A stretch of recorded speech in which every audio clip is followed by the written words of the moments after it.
This guy, his name is Steven. One day, he gets a crazy email. The email is from a lawyer. Lawyer let Steven know that one of his relatives had just passed away and left Steven a bunch of money. And not just a little money, $30 million. I mean, they're gonna be rich. He's already planning all this out in his head. He's gonna buy a few acres of land. He's gonna give some of the money to his sons. But that wasn't the only thing he planned. He also planned to leave his girlfriend, Ina. He just wasn't feeling her anymore. But before he can do any of that, lawyer's flying into town. And Steven's got to go meet him at the airport and sign some documents, and that'll complete the transaction. So he goes to the airport, and he takes Ina and a few friends. Now the whole group is at the airport waiting for lawyer to show up. And suddenly, Steven starts feeling terrible. He gets stomach pains, he keeps falling over when he tries to walk. But they promise to meet lawyer, plus there's $30 million at stake. So they decided to wait. And they wait, and they wait, and Steven keeps getting sicker and sicker. And after a long while, they feel like lawyer isn't going to show up. Like, maybe his flight got delayed. But by that time, Steven was vomiting, he couldn't walk on his own, and he barely seemed conscious. So then Ina takes him home. And a day goes by, and Steven still isn't doing well. And at this point, he's unresponsive. And they take him to the hospital, where he, unfortunately, passes away the next day.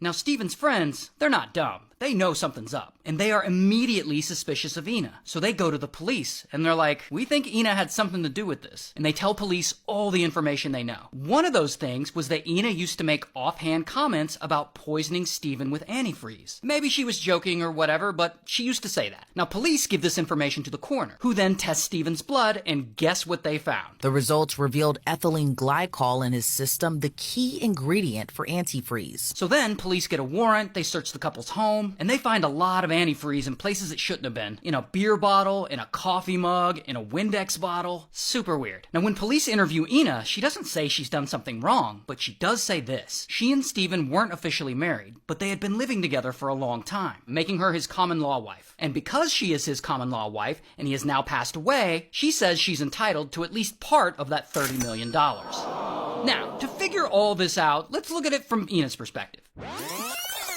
So this is Ina. Ina's common law husband of 10 years just got an email that he's inheriting $30 million. I mean, they're gonna be rich. But then, one day, someone close to Ina tips her off. And she learns that Steven plans on leaving her once he gets that $30 million.